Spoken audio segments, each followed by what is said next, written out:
Ilaya Bharatham is a resounding success. You have a knack of putting things across in a very objective fashion without, being very emotional about it. I wish I could have the same kind of dispassionate rendering that you do. But regardless, let's jump right into what we are going to talk about today. Karthik, first off, welcome to PGurus channel.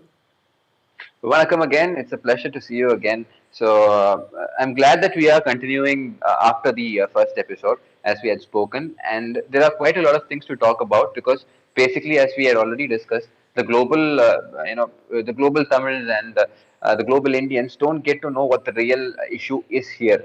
What BBC reports is what they think the real news is. So it's upon us to prove that most of these English news media channels are not doing the right reporting. So we will have to take it away some way or the other. And of course, we have plenty on our plate. Yes. And viewers, we are going to jump straight into the thick of things. Now, HR&CE is a favorite whipping boy of the Dravida government. Whether it is DMK or ADMK, it doesn't matter. Each is trying to see, they're just nibbling things into it. Nibbling away, nibbling away, nibbling away, nibbling away. One of the first things that this government did was to put out a circular on the appointment of Jeeyar, Jeer. This is a religious post. It's not something that the government should be putting its foot into. In fact, up until now, I don't think something like this has happened. Karthik, can you just walk us through what happened? Sure. So basically, the post of Jeer, for people who don't have an idea what it is. So the Vaishnavites, which is again a part of the Hindu religion, the Vaishnavites consider a Jeer to be their guru, like the Madhadipati of the Shaivites, like the Pidadipati, Madhadipati, or the Adinams as they call in Tamil Nadu. So he is a religious head, something like the Archbishop or the Maulavi or the Imam. So it's a faith-based institution. The government has no business entering into it.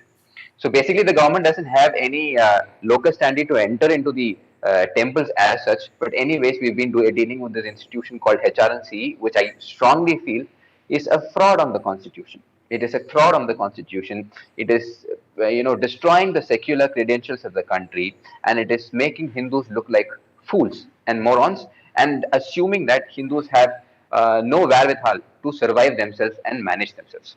So, having said that, this appointment of a Jeer, they have advertised for it as if it's some peon post or it is a clerical post in some government office. This is really bad. And it's not just bad, it exposes a sinister design behind these people. So they want to take control of all these mathams, which is where the belief and the faith is very strong, where you have real followers, where you have acharyas, where you have all the shishyas who are training to serve as flag bearers of the Hindu religion. And what they have done is this guy called Mr. Marimuthu. Say Marimuthu is the name of that person. He's a joint commissioner and an executive officer. I don't know why these people are appointed because they have no knowledge of the Hindu texts. They have no knowledge of the puja punaskaram that has to be done in the temple. They are there just to extract revenue and have control over the temple. And now they have digressed and crossed all boundaries and tried to appoint this. So when they come out with an advertisement asking anybody who wants to, come and be the Jeer here, you have to follow this religion. You will have to be a brahmacharya and all that stuff, as if people didn't know about it. And then you could apply 2 passport size photos and your Aadhaar card for the Jeer post. So it is a mockery by the HR&CE, and none of the Hindu and none of the mainstream media reported it. So a few YouTube channels had taken up this issue, and then the foot soldiers of Hindu Dharma like Mr. Rangaraj Narsimhan and even H. Raja and Arjun Sampath had talked about it. Immediately, they had taken back this advertisement. They said that okay, we are taking this back for administrative reasons, and they are not able to, they are not able to say that this is a moral mistake. We won't be able to. We won't be doing this in future. They are not able to say that. In fact, this entire advertisement means the Jeer post will be bought under Section 56, Clause 1 of the HR&CE Act, which makes the Jeer, that is the head, something like the Archbishop, a government employee. Disciplinary action can be taken against him. So this is what the state control of religious institutions, especially, or more specifically, only Hindu institutions has done to us. So here, the urgency. People ask me, why are you so on about this HR&CE issue? I mean, like there are more important issues. There is talk about unemployment. There's this, that, and all, economic downturn and all. But if we don't speak about this right now, the situation will be really bad because they are trying to touch the mudums right now. So it's really bad, and that is why the global audience should take notice of this. There was an attempt to stage manage a mudam, appoint somebody there, which cannot be done. It is a faith-based institution. So such things are, that is the order of things in Tamil Nadu, especially in Tamil Nadu, in other parts of South India as well. When we get into the HR&CE part, we'll shed more light on it. And Karthik, I also hear that the wife of Mr. M.K. Stalin, Durga Stalin, is a very devout bhakt, and that on the day of counting at 5 a.m., she was at the Triplicane temple, hoping that the verdict will come in her husband's party's favor. We laud her effort for being, a bhakt. But this is important also that temples are steadily deteriorating. And next time, perhaps if time permits, Karthik and I will kind of dissect a little bit of a particular case study, and you will know how this has really deteriorated over a period of 50, 60 years. And I'm hoping that this government realizes that this is a great harm done to a great civilization that has survived all this, and I'm sure it will survive this one too. But now you know there are things going wrong. Please don't let it happen. Let it happen on your watch. That's all my sincere request. Let's take a look at the next thing, Karthik. Now we also know that the application of law and order across India now, and I can also tell you this is across political parties, it is not limited to state parties, that the law and order has been very selective application of that. And that's a very sad thing. It's been happening, it's a slow slide. But we saw even in the case of the central government, where they are responsible for law and order in Delhi, the Shaheen Bagh protests, the Delhi riots, and now this ongoing farmer stir, they don't want to do anything. I mean, not doing anything on a law and order situation is a no-go. That kind of shows whether ineptness or deliberate inactivity. I don't know what exactly it is. But this you can trace back to even state governments. The state governments will not act upon a certain person because A, that person is part of a big significant vote bank, or if that person happens to be a member of a certain community which tends to vote together. So all these things, right?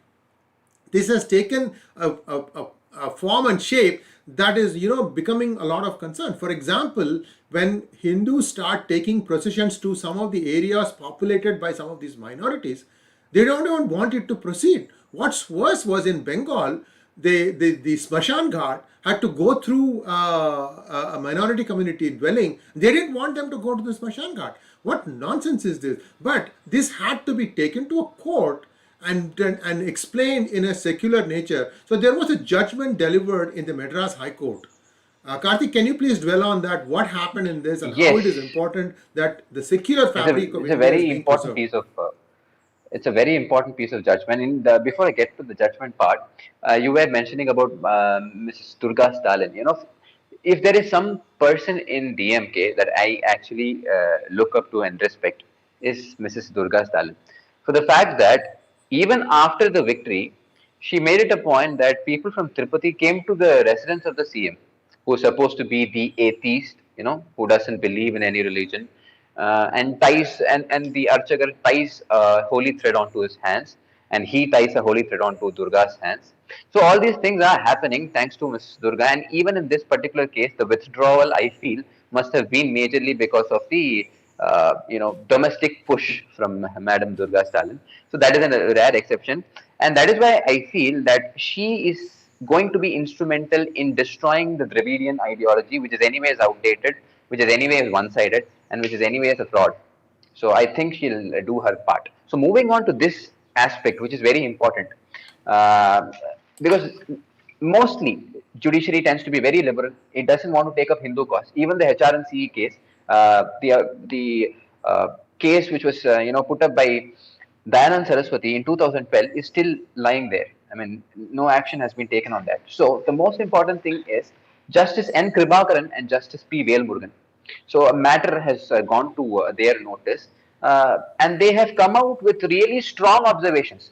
These observations are really strong, and they come up with this. They say intolerance in any form by any religious group should be curtailed and prohibited. So they talk of intolerance. So all the intolerance brigade that had come up in the media, and they were trying to create a ruckus in the media just a few years back, are not mentioning this judgment. People are not giving due importance to this judgment.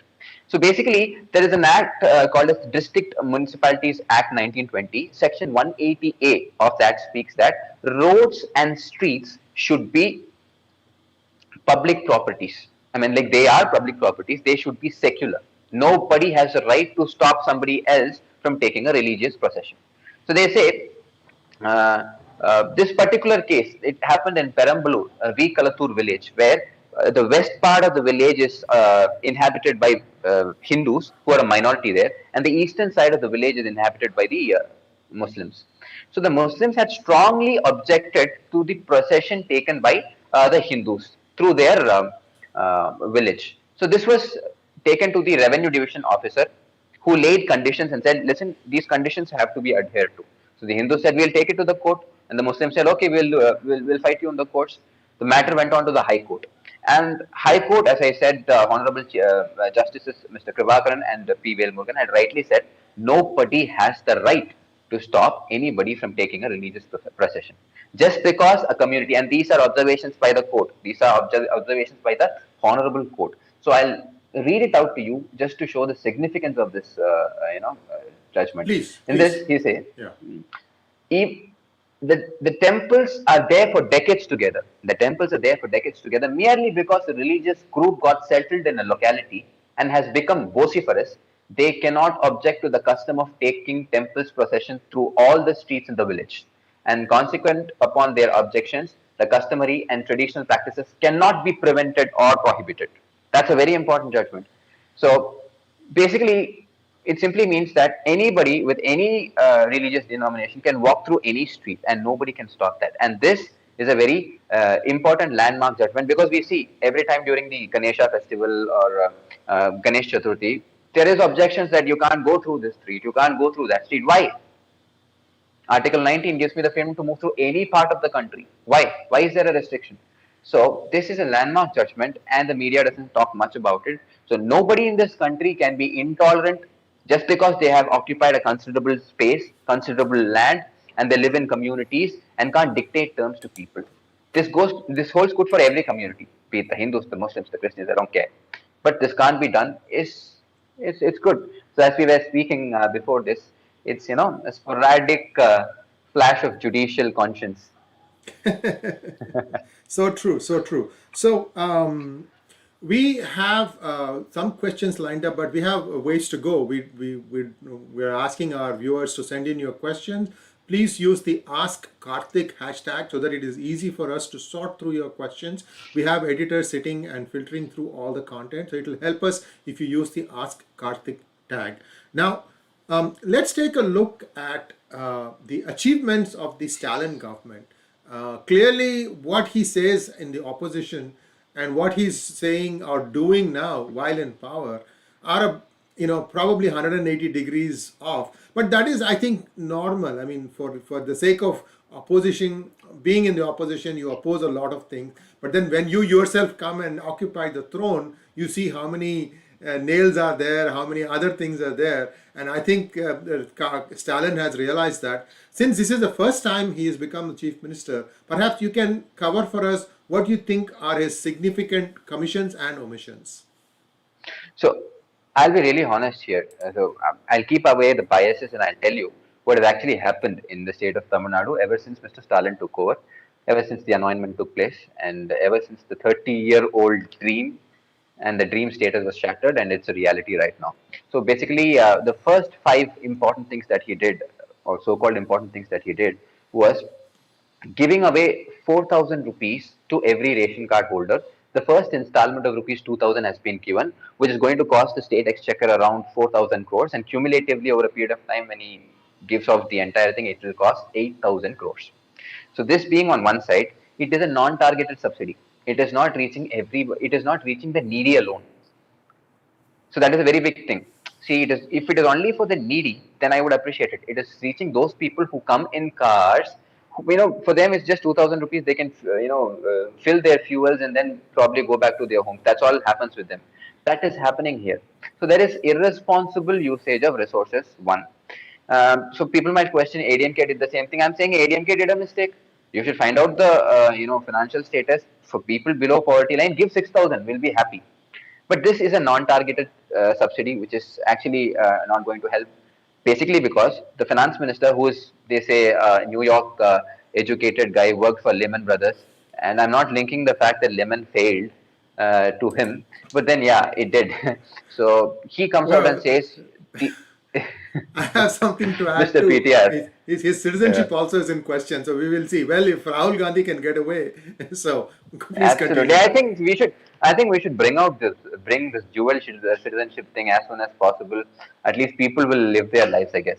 So getting back to the point, so he says that the interest payout is a big problem to him. It's not the debt because the resources are huge. I think it's pointing towards the temples, the wealth that we have, and the DMK could sell it sometime is what he's alluding to. I'm not sure, but then he's not concerned about the debt part. It is the interest payout, which is like 11 to 20 rupees for every 100 rupees revenue generated. So it is huge. So the fiscal burden is going to be huge, and without the center support, I don't know how long they can continue. But this is okay. Then reduction of 3 rupees in the cost of milk, which is going to cost 270 crores.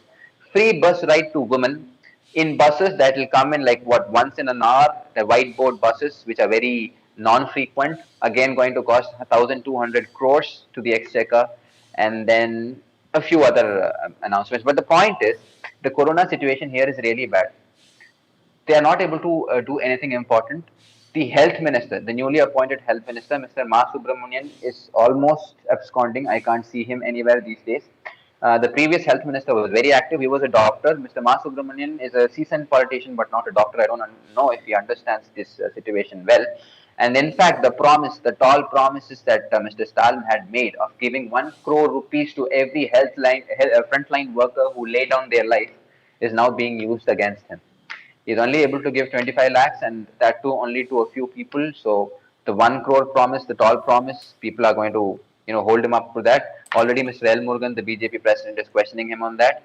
And then medicines are being sold in black markets. Remdesivir is being sold in black markets. There are deaths in ambulances being queued up in front of Rajiv Gandhi Medical Hospital, that is the prime hospital in Chennai. Same case in Salem, Coimbatore, and every single district. The deaths are huge.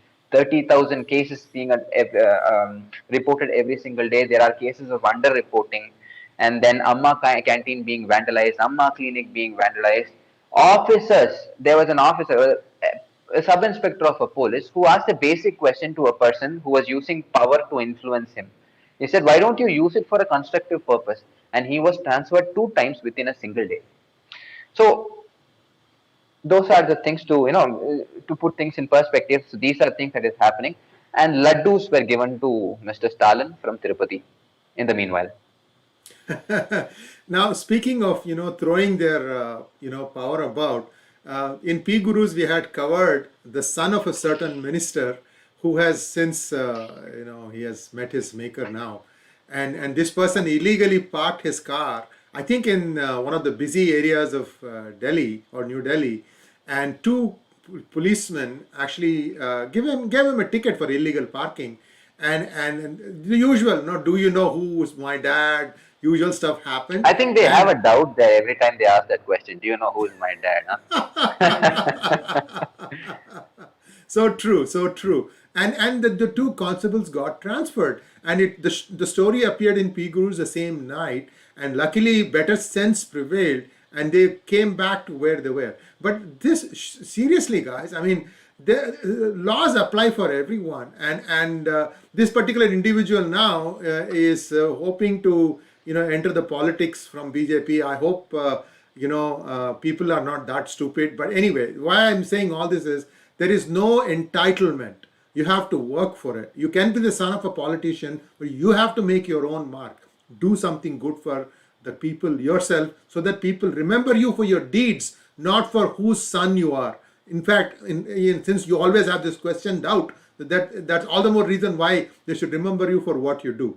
Okay, having said that, next question, Karthik. Kerala, interesting. I'm going to kind of jump in a little bit.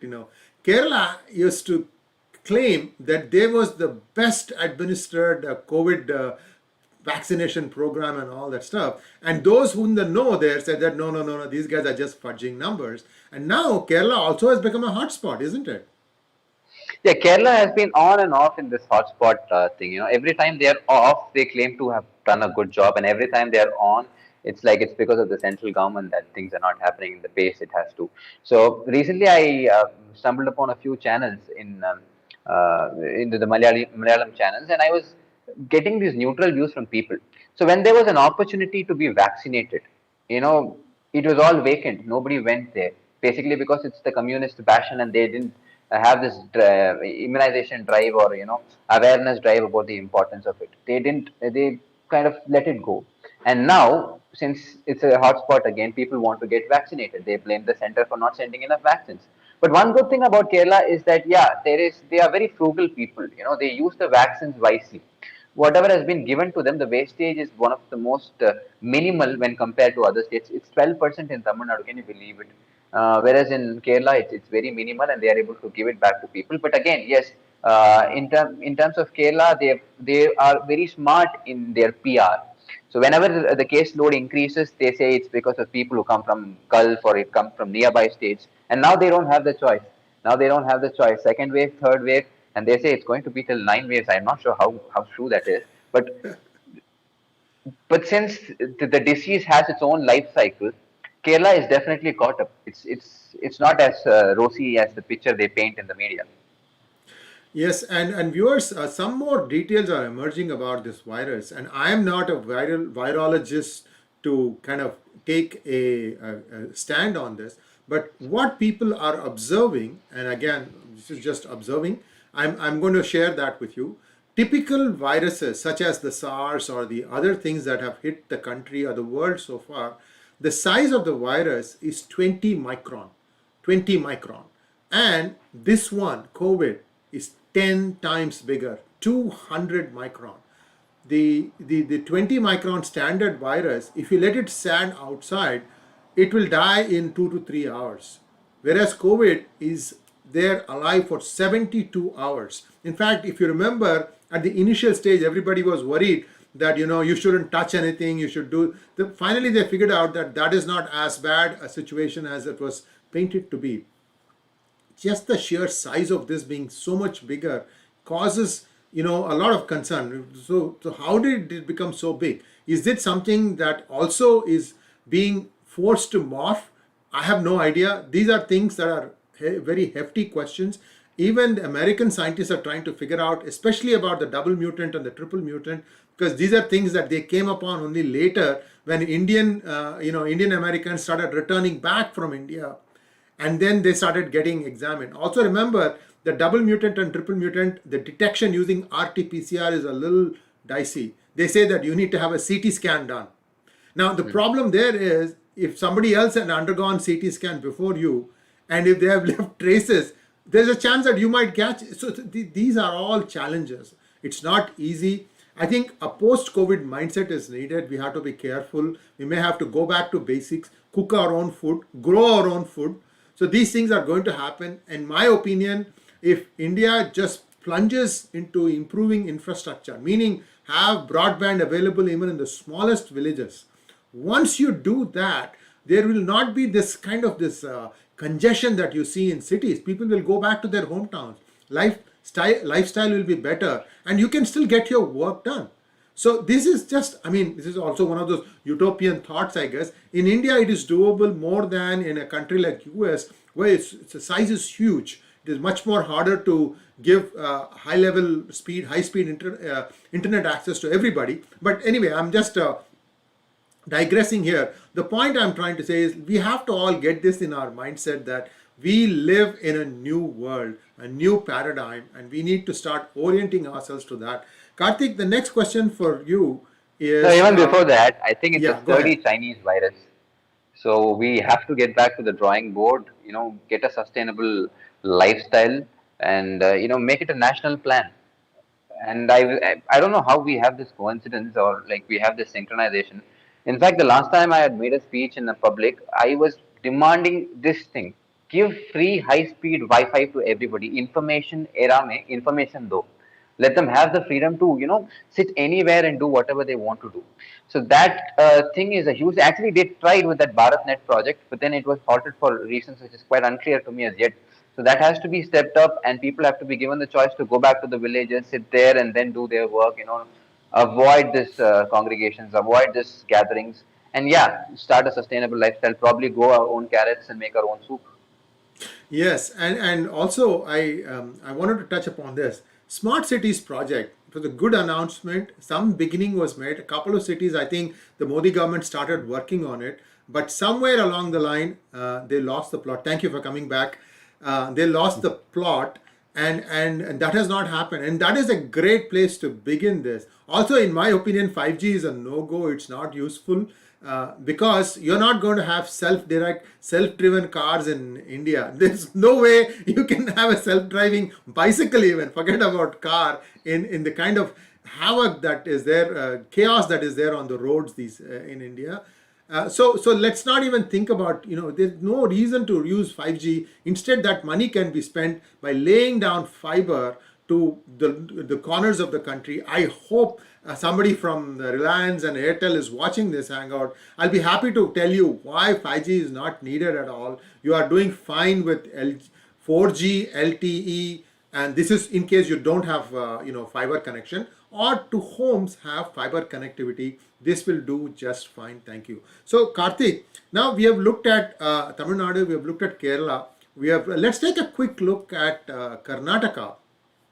Now, here again, so there is a much higher incidence of second phase COVID.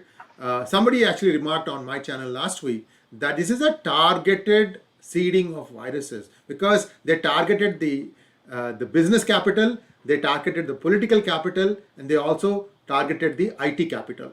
These are the three places where the thing just suddenly sprouted forth.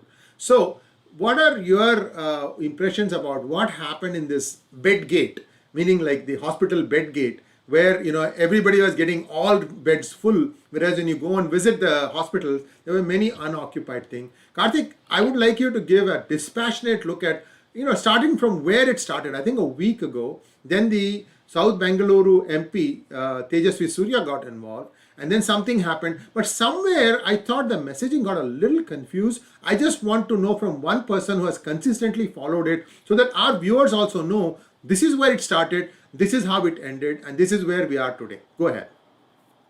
I like the way you connect the dots, the IT capital, the financial capital, and the national capital. But then things are bad, just as bad everywhere else, I feel. So the major point here is Bangalore, especially Bangalore, is really bad. So somebody had to do something about it. There needs to be political will. Somebody has to go out there, take stock of the situation personally, look into those stuff, not be afraid of it. And thankfully, Mr. Tejasvi Surya started doing it. So one thing that he noticed was that he went around and found that all the beds were full. There was a bed gate again happening. So all the beds were full. So it was either pointing towards the incapacity of the state government to provide the needful, or there is something fishy happening.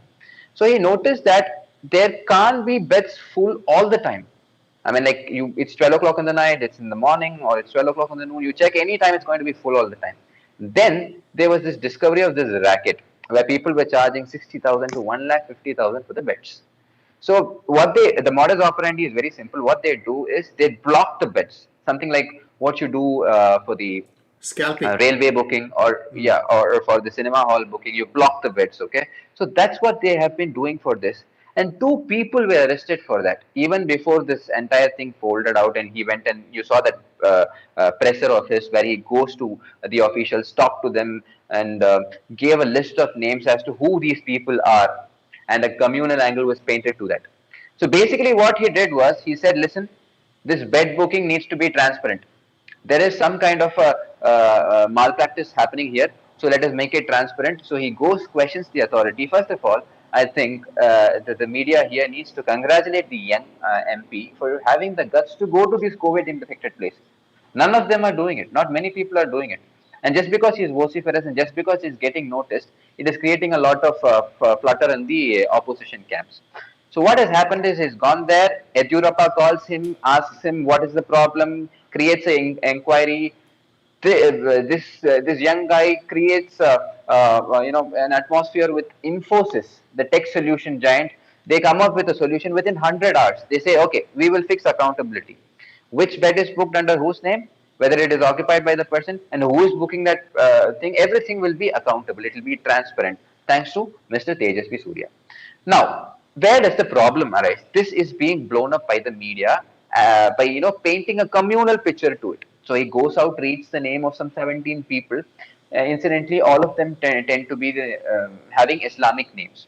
So the media picks that part up, leaves everything else. I mean, it doesn't talk about the corruption that has happened. It doesn't talk about the mismanagement that has happened. It doesn't talk about the guts this fellow had to question his own party. None of it is taken. The communal angle is being taken, and that's something that has been done to him for quite some time. So they take up the communal angle and say that how can you just say only the Islamic names? There were 200 names. Why did you give only 17 names? So this list was basically given to him by the officials. So the question has to go to the officials, and then the media says Tejasvi Surya has apologized for having behaved in such a manner. He apologized to no one. He basically apologized to two female staff whose details were leaked during the revelation. So this is the problem with the media. So every time he tries to do something for the country, they want to bring a communal angle to it. So very simple. He says, "I will not apologize for anything. My conscience is clear." Very recently, a guy called Siddharth, an actor called Siddharth, who has some following in Twitter, says Tejasvi Surya is worse than Ajmal Kasab. Who's painting a communal angle there? And even before these 17 names were read out, Rohit and Netravati, who are involved in the scandal, have been arrested. So why no communal angle in that on that front? Why is there no? Why is the media not talking about this arrest? They only want to talk about the 17 names. So, sir, my point is very simple. This guy calls a spade a spade. If he does a mistake, we will, we will have the freedom to question him. But he goes out to the ground, checks the situation, which is very bad. Almost 50,000 cases every day, and they are not able to get the vaccination. So he figures out a way and tries to put it to the public. And what the media does to him is they want to paint a communal picture to him. This is the simple thing behind the entire COVID war room issue that has been happening. And what I'm saying is, I'm not trying to justify him, but I say that this guy really needs, a pat on the back. Thank you, Karthik. And yes, Tejasvi, walks the talk, and we wish him all the best. And this is not easy, guys. In India, using this secular card, people have built castles on it, and now suddenly they are finding that the foundations are quite shaky. And when somebody Absolutely. questions them on their mindset and their approach, they just get flustered. As to actor Siddharth, you know this since you are closer to the ground than I am. It is my belief, and you don't have to agree with me or not, but Kollywood, that is the Kodambakam version of Hollywood called Kollywood, is completely in the hands of people who are laundering money, black money, drug money, all sorts of things. And you making movies, if anyone makes a mistake of making a movie, the interest rates are usurious. 60% a year, 100% a year, that sort of stuff. So if the movie bombs, and I know Siddharth has tried making some movies, perhaps that, I'm not trying to explain, I'm not trying to apologize for what he's doing, but this is one way of probably paying down the debt, write some nonsense, and then say, oh, okay, you asked me to do this, I did it. Okay, now let us cut what I owe to you from this many crores to less by this many crores. Is this happening? I don't know. Because if you talk to Siddharth, this guy was front and center when the floods happened. Remember the excessive rains caused floods and parts of Chennai were underwater. This guy worked 24/7 to make sure that people were marooned in their rooftops and other places. They all got shelter. So he actually showed some leadership skills. I'm being very balanced here, and you can correct me if I'm missing something, Karthik. Siddharth actually was noticed. Oh, this guy is doing all these things. He came to fame in a movie called Boys, I think 2003 or 2004, if I'm not wrong. But Have since you watched then, the movie? what? Sorry. Have you watched the movie? Boys. Yeah. Yeah, I've seen Boys. Yeah. Okay.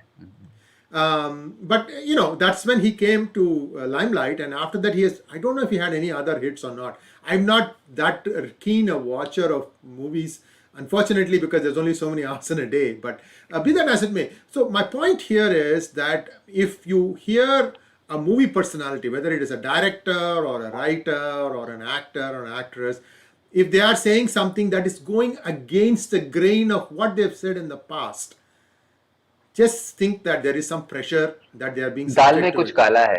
Dal mein kuch kala hai. Exactly. And Okay. they are ruining their own personal credentials, but maybe they don't have a choice. I don't know. I'm only sad that this is happening. However, web-based thing, the OTT platforms, if they do it correctly, if they report proper earnings and things like that, that is the way out. Hollywood will start losing its sheen, and people will start watching OTTs more. In fact, I think this is already happening because Already you the can watch switch it. is happening. Yeah, because you can watch it whenever you want. You don't like something, Absolutely. switch to something else. So there are all these things happening. So I am hoping that some of these massive egos, where they are charging thousands of, not thousands, but crores of money, rupees per money, they have to kind of adjust their ego down to a slightly lower level. But you will have a consistent income. But Karthik, if you have something to add to summarize today's discussions, you can do so now, and then we'll start taking questions. Absolutely. See, the crux of the discussion that we had today, it revolves around the issue of HR&CE. That was the major issue that I wanted to highlight. A number of people have taken it up. Mr. Ramesh had taken it up. J. Sai Deepak had taken it up. People from the south are also taking it up. Indic Initiative is doing the needful. So basically, simply put, in the under the garb of regulating the secular functions of the temple, the state tries to get in. So it's foot in the door technique. It's only going to completely take over the temple, destroy it. It's already being destroyed in many ways, and demean Hindus by saying that we do not have the talent or we do not have the moral values to manage our own institutions. This needs to be done away with as soon as possible, and there needs to be a global support for that. Simply, this is a huge discussion. We can actually have it another day. But the main issue here is it should not be an elitist thing. The movement to free Hindu temples should not be an elitist thing. It actually connects and reverberates with the common man, but the message does not reach him. The ecosystem that surrounds the temple is being lost. The fruit seller, the flower seller, a lot of it has already been lost. Kushti was held there. A lot of shows and dance shows used to be held there, which is again coming down, and our culture is being challenged using these temples by not giving it to us. So it is high time we take it back, and it should not be an elitist movement. And let's see if we can do our part and see it in our lifetime that temples are freed from the clutches of the state.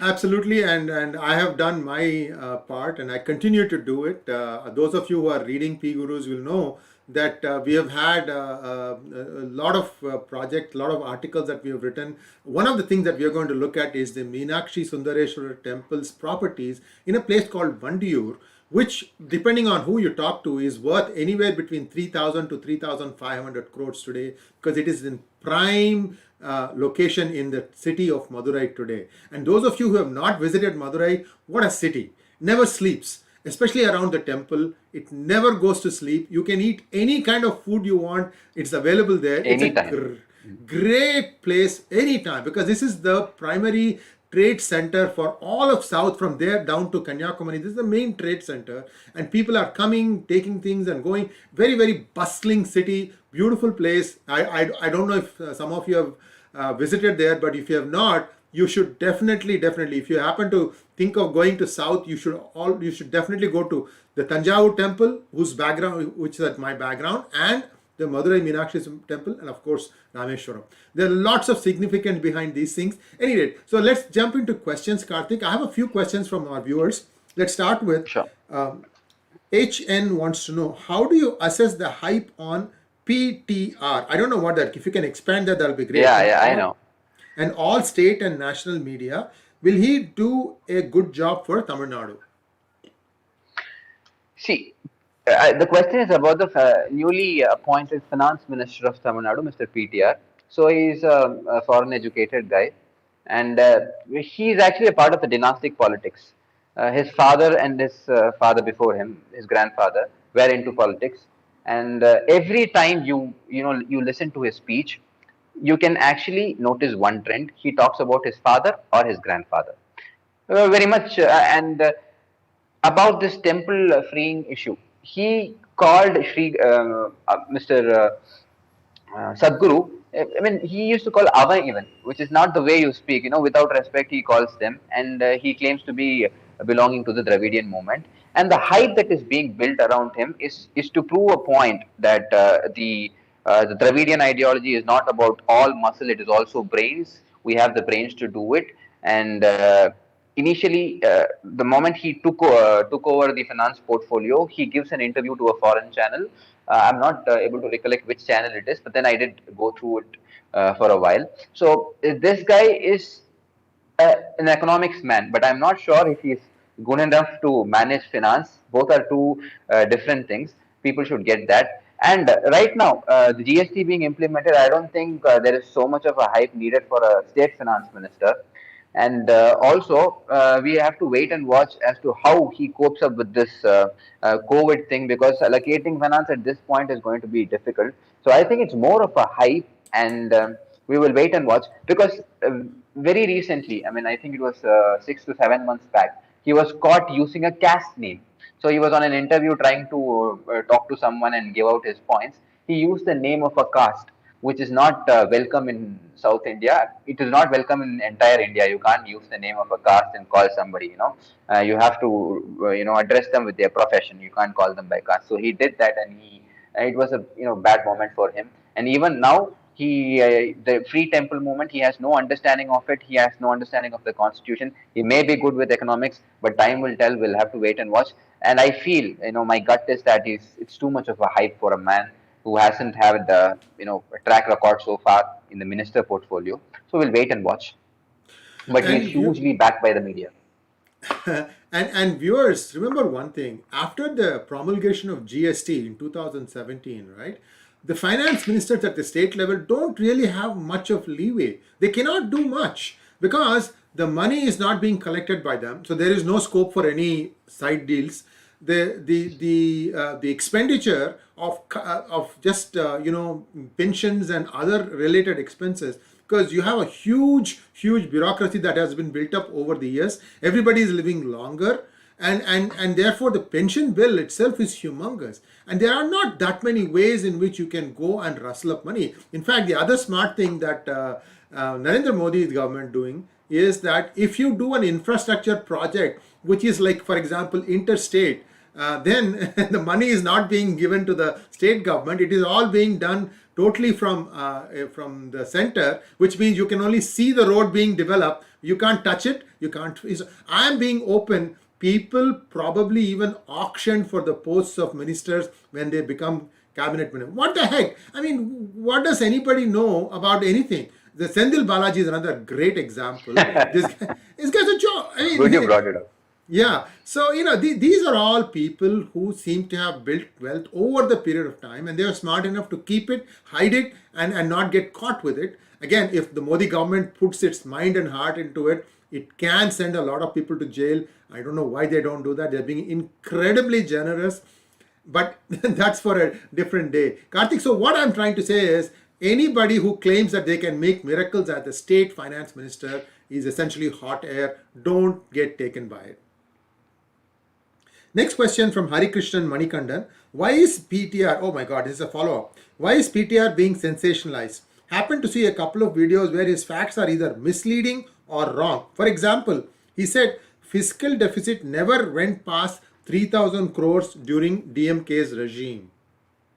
Oh, he's bluffing through teeth. He's lying. In fact, the burden, the debt burden that is added to the state exchequer has been contributed by both the DMK as well as the ADMK. Right now, I'm not able to give you the statistics, but it was somewhere around 50,000 crores during the 2006, 2001 to 2006 regime, and then it became 1 lakh crore. And now it's, you know, how huge that is. So both of them have contributed hugely to it. He tries to put across a point that they were fiscally prudent, but nowhere they were fiscally prudent. I'll give you an example. See, any government can be judged by how much it pays its government servants and for the work that they do. So there are these school teachers who receive 80,000 to 1 lakh as salaries, and they, you know, they don't go to the schools, and absentee teachers are there. You know, they put somebody else, they pay him 10, 15,000, and they go work elsewhere. So that is the that is the reason for the pitiable state of state education infrastructure. Okay, they don't care about the schools. They are paid heavily. There's a union that takes care of things, and now they come out for a protest called as Jacko Geo. So all this is backed by DMK. If you look at all the government servants who vote for the DMK, it is only because if these people come to power, they don't care about the finances. They are going to pay you huge anyways.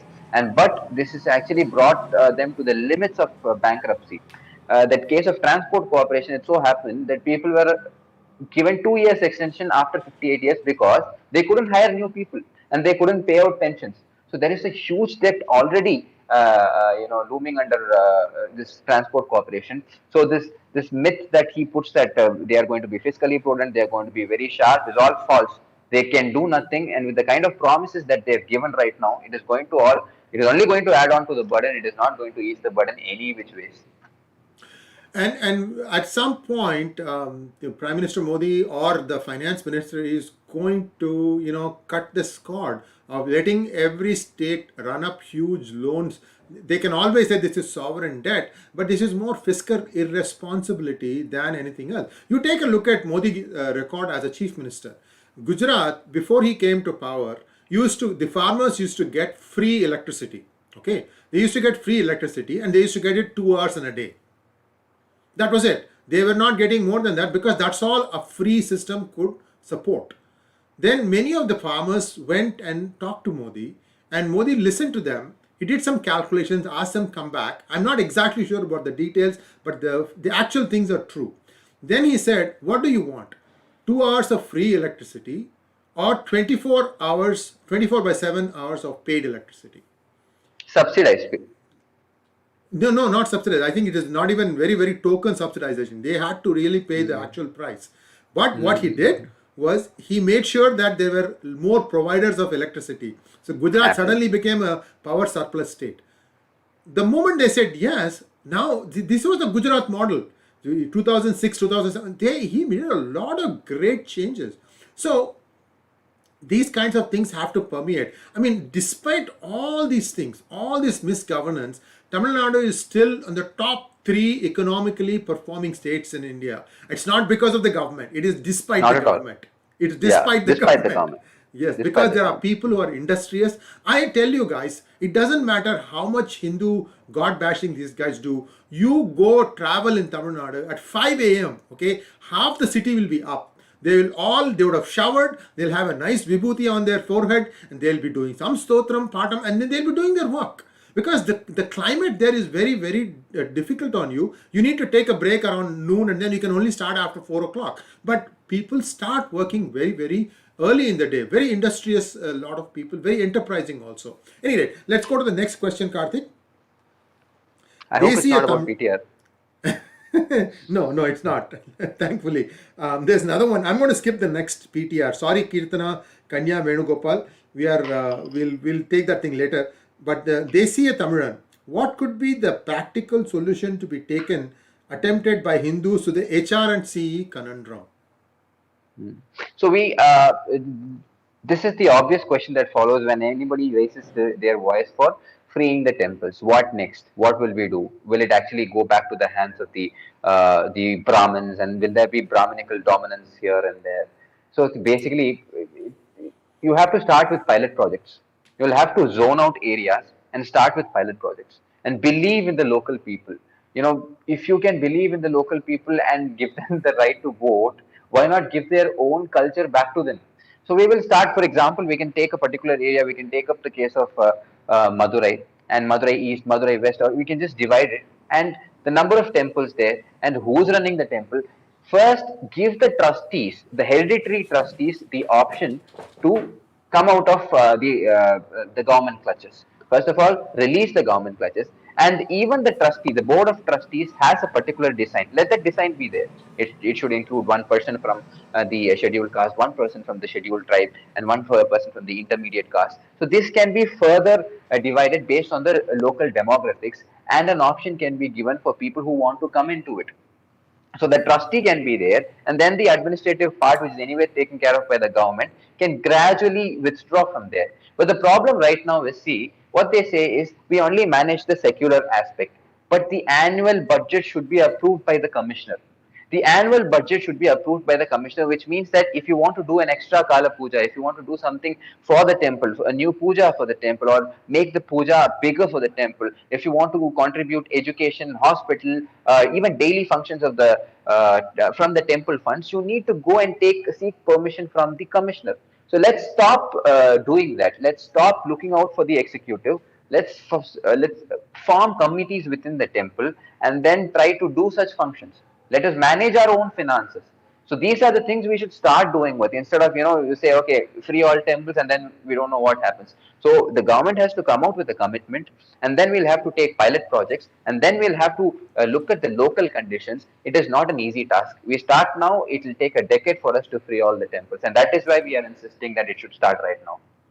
Yes, and in previous conversations with various subject matter experts, we have discussed this. Viewers, there is a reference point to go back to, because the temples can be self-sustaining provided you find out what they really own. And it turns out that 1862, the British actually compiled an Inam register, and this is a fairly accurate description of what wealth was given to which temple. That wealth was in the form of lands, other grants, which somebody was given the responsibility to till, and for the tilling and maintenance they got a small portion, but they never owned this thing, and the rest of the stuff was supposed to go for the upkeep of the temple. These kings deeded this. The British did a fairly good job. Inam register, it's called, 1862. If somebody wants to take it up, and I'm sure some people are already on it. That's how I even know that there is an existence of this register.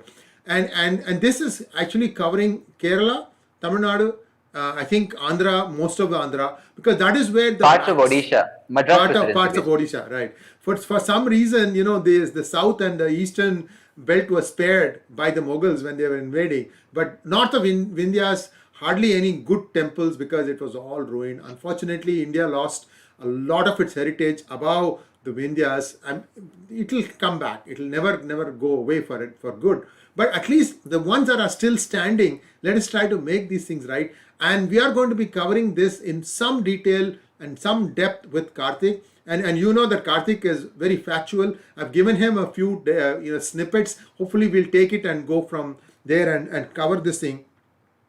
Next question, Anand CM. Is that we are missing Jayalalitha badly now? I don't see any good administration from DMK to come. It is actually completely gloom and doom. Why do you say that, what's his name, Anand? I don't think so. It's too early now. Go ahead. Yeah, it's too early. It's too early, I feel.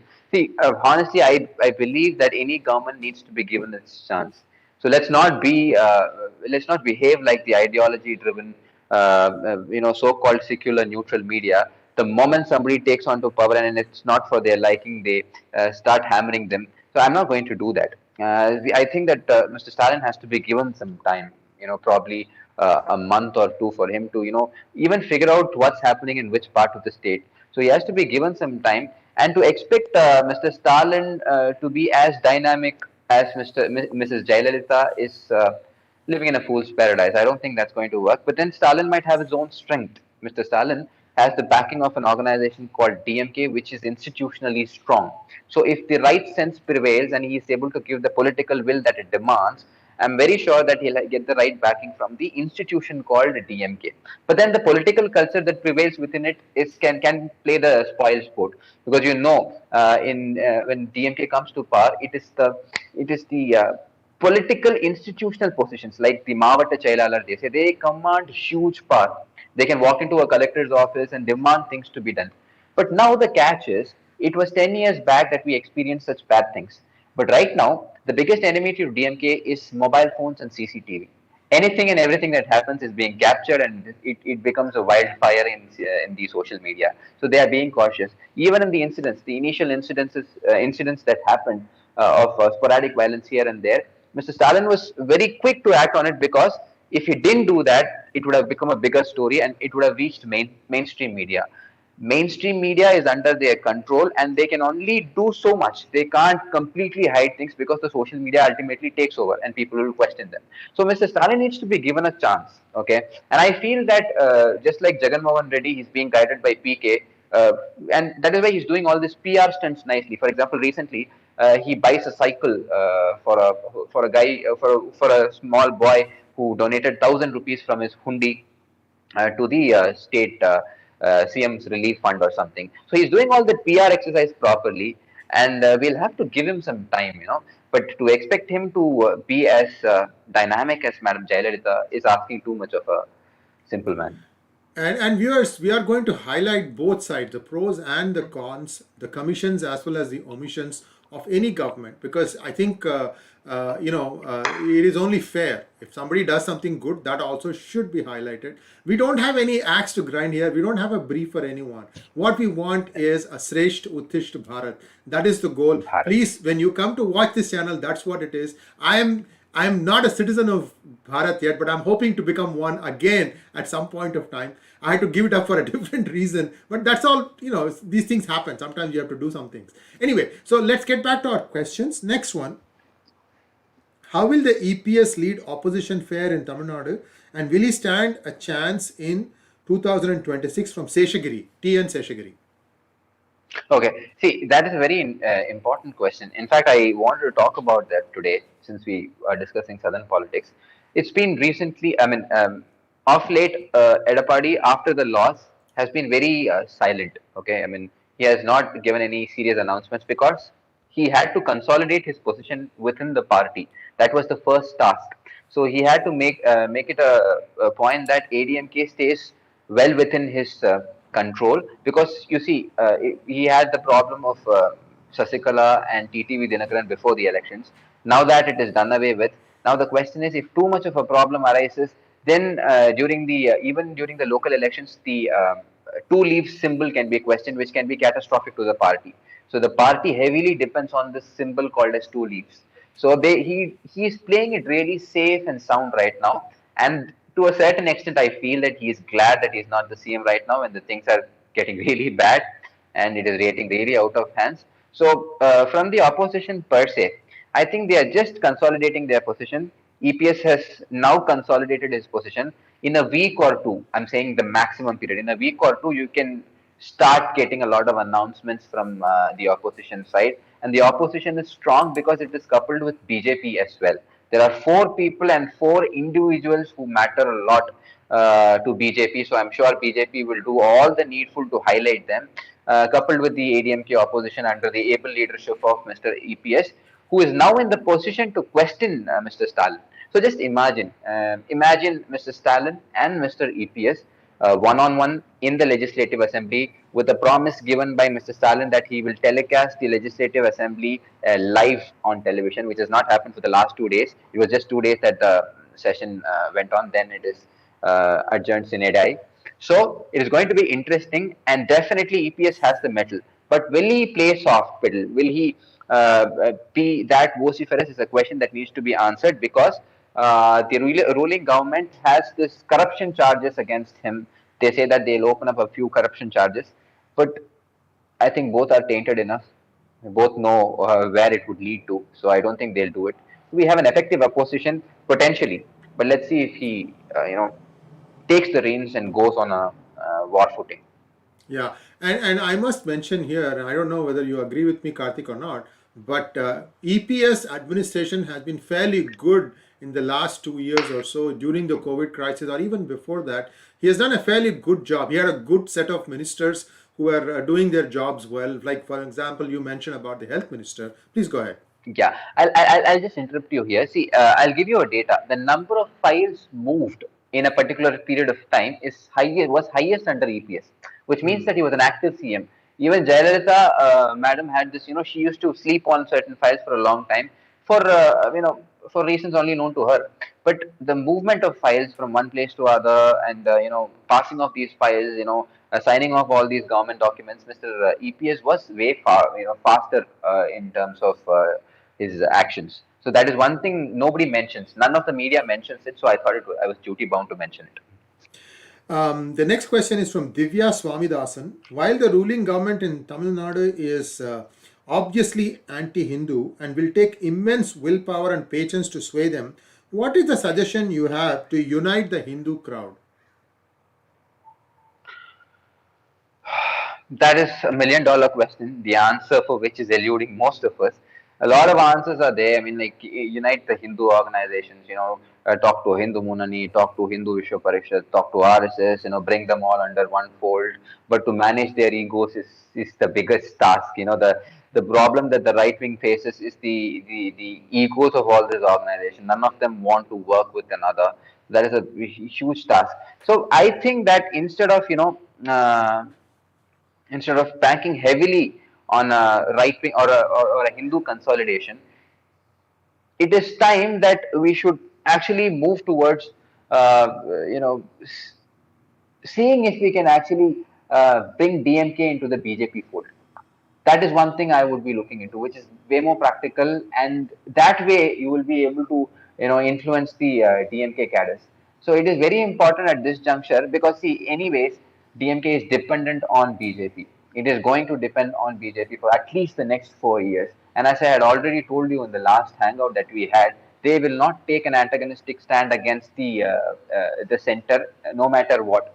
They will not antagonize the center because they want funds. They are heavily dependent on funds from the center. So it is only wise that there is some kind of understanding that is developed between DMK and BJP in future, which is actually not a long shot. It could happen. So that is a better way of uniting the Hindus, because otherwise it has been happening for a long time. Our Rama statue had been slippered and the DMK won. That election DMK won. They had thrown slander which cannot be told on in such places against the Hindu gods, and still they won. This is because they know that consolidation can only happen with the minorities, and it's very difficult to unite the Hindus. So if you actually want to unite the Hindus, capture DMK, take DMK into BJP's fold, and then try to do it. Otherwise, it's very difficult, especially with the kind of bloated egos these organizations have. Nirav Panchal wants to know, hey Karthik, I want to know your opinion also. Actually, I'll tell you what is really happening. And viewers, take this thing for what it is. And I want you to dwell upon it. I was going to say that then, since you're asking me, I will. 2011 census was not completely done right. 2021 census is not going to be started, at least in 2021. I don't know if it will be started in 2022 or not. So India doesn't know how its demographics has been distributed. There are some communities who are really procreating way beyond their means, unless there is a substitution or a supplementing of means for these communities to be able to still have a standard of living that can come only if there is like a in disproportionate amount of money coming into their hands.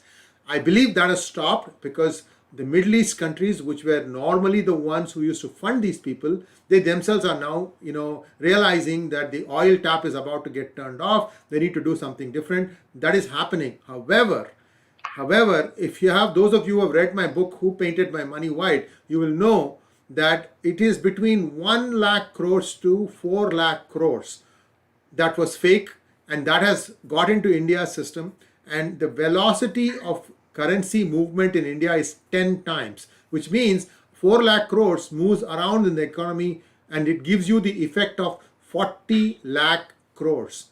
Now you just go and look at what the annual budget of Indian government is. It is less than that. So this is going to cause an enormous amount of upheaval. Perhaps you are seeing this thing now here and there, but at least I felt that when I was writing this book of fiction, that I need to really portray what is happening, because after I wrote the book, when people who have been in the intelligence area and in police, they came and told me yours numbers are actually far less than what the reality states. So at least I've highlighted this problem.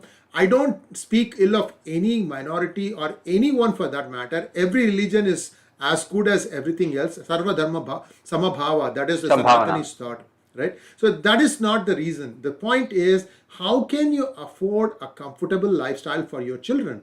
We need to think about this, because if you look at the CAA agitation, it was not against CAA, it was what was coming next, because Amit Shah said that NRC is coming. That's what got them riled up, because once the NRC comes, first of all the fake votes will have to be identified. We don't know if they'll get identified or not. Even still many a slip between the cup and the lip. But this is what has gone on. And I'll tell you, the left lumpens across the world, these buggers have nothing else to do. They'll all keep whipping up these stories. Anyway, that's my 2 cents. Remember, I look forward to a day when many Muslim brothers and sisters, many Christian brothers and sisters start thinking, wait, we may be of this religion, but our dharma is Sanatana dharma. This mindset change has to happen. This kafir mindset has to go away. It's too extreme. It was never part of Islam. Please do your research to find out what true Islam is. So I'm just saying this from looking at it, because see, what I read is up until 1905, Karthik, up until 1905, all the Muslims in India used to do Pitru Tarpan. 1905. They used to still remember their fathers and grandfathers. What's wrong in this? And what changed in 1905? The party called Muslim League got formed. That's when things started sliding down. Then the Khilafat movement, it was just a downhill after that. So my point in all these things, this needs to change. You have to know your history. Don't just shut your eyes and ears to it. Please go ahead. You wanted to say something. No, ever since 1905, as you rightly pointed out, the partition of Bengal, the communalization of it, Muslim League got into existence. And, ever since then, it's only been a downslide. And after independence, okay, they wanted to do something for the Muslims, they wanted to do something for the other backward communities. They understood that Muslims are deliberately being kept undereducated. Their families are deliberately kept big, so that, it helps the vote bank of some particular people. And when it took so many years for them to realize, the majority to realize that at the helm of affairs, we need somebody who represents the majority, and then Modi comes to power, and Mr. Vajpayee comes to power. But now, the problem is the left and the paid media, they're making it a point that they want to portray everything in bad light, so that the reverse trend is taken up. So as you rightly pointed out, everybody has to understand where their roots are, and then you can do whatever you are. You can paint your head white or black or yellow or do whatever you are, but that the hair comes from your head. So that's the whole point. So don't forget your roots and get back to the roots. But I think it's too difficult in this current era of misinformation. I'd say it's very difficult. We have to make an effort. We have to make an effort. You will not be able to change the 100 people all at once who listen. One might start thinking, 2 might start changing, but the work has begun, I think. And let's move on to last few questions. By the way, more questions are coming in. Viewers, we can't take this many questions today. I'm just going to limit to 2 more questions, and then we'll call it a wrap. We're already 1 hour and 10 minutes into this show. Here we go. Nirav Panchal wants to know, hey Karthik, don't you think Mr. Murugan is incompetent and inexperienced enough to serve well as TN BJP president? Should BJP look for better, well-rooted individuals to lead TN BJP? I have something to add also. Please go ahead. No, you go ahead. You go ahead. You first go. You go first. Okay, so I am hearing that Mr. Annamalai would be the president very soon. And see, my thing about Murugan is, he comes from a scheduled caste, and he goes into the National Commission for Scheduled Caste, does a good job there. The center takes notice of it. I mean, like the BJP takes notice of it, sends him here. All that is quite good. But then I somehow have been feeling that putting Murugan there was to, get things in order, put the house in order, because there was so much of factionalism within the BJP in Tamil Nadu. You had this gang, that gang, this gang. So the center said, okay, listen, there is no gang. I'm going to send a man, he'll report to me. All the decisions will be according to the whims and fancies of the center. But there again, you can't have a puppet there. I'm not saying Mr. L. Murugan was a puppet or is a puppet or something or is incompetent, but there are way more competent people who are willing to take up that slot, and I'm sure with time they will change. And this is not one permanent position that he stays on for like ever. Even Madam Tamilisai Soundararajan, who had done a very good job. In fact, she was the person who said, "Tamarai malarande theerum." She was subjected to so much of trolling. She was and she's an iron lady, I feel. She was subjected to so much of trolling, and then BJP realized the work that she did, and they're reaping the benefits of her work right now. So I think everybody that the BJP is choosing, they have a purpose, and until they serve the purpose, they are there. And when the purpose is over, they might be moved, and maybe Annamalai is the president waiting in line. Yeah, it's possible, Karthik. See, here's my 2 cents about this. See, the DMK was hell bent on making sure that Murugan and Annamalai both lose. Why do you think they did that? Because they see the thing down the road. Just as Congress saw in 2003 2004 that a certain chief minister of a certain state becomes like his prime ministerial material, we got to put hurdles in his way, we got to make life hell for him. So why don't we think that way? That DMK knows that, what is this name, Udayanidhi Stalin, Inbanidhi Stalin, maybe Udayanidhi already has a couple of sons. They are thinking dynastic succession forever, and they want to make sure that not a powerful voice, especially if you listen to Annamalai's speeches. I have not had the pleasure of listening to Dr. Murugan's speeches yet, but if you listen to Annamalai's speeches, he can really make you to think. He's very passionate about what he believes in, and the way he took on the Jamaat, that was very impressive. Of course, it might have backfired to a little bit. Backfired. It might, yeah. But you know what? You have to say what you think, because if you don't do that, then what happens is you have become the run of the mill. If a true leader will tell his people, you are thinking wrong here, this is what the right way is. That is how leaders have come in India. I mean, Charan Singh, for example, in UP, he never hesitated. He would tell, see, they will start asking questions, what about this, what about this? So he will say, I have come to address you about this particular topic, and I'm going to talk about only this. If you don't want to listen, you are welcome to leave. So that was the guts he had. So you wanted to say something. Go ahead. I'm done. No, I did want to say this. Yeah, as you rightly pointed out, DMK really wanted Annamalai to lose, and that's why they did this, because they see a form future candidate. And right? And he's not a voracious speaker like Mr. Murugan, but he does the thing. Because if you look at the organization like DMK, which banks its success on social justice, there was not one candidate who belonged to the scheduled caste that they had given so much of importance to, but the BJP did that. So it had its own message that cut across, and they didn't want that to happen, and that's why they tried hard to put these two people down. But at the same time, somehow I feel that even C.N. Annadurai, the patriarch for both the Dravidian parties, that is ADMK as well as DMK, lost his first election.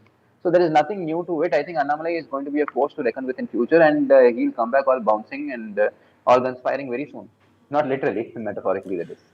Well, I've also heard some stories about a certain individual from the same community making sure that this guy will lose, even though he's in the same coalition. So let's leave it at that. I don't have any proof to share for that. But be that as it may, this is not the last word we've had on temples.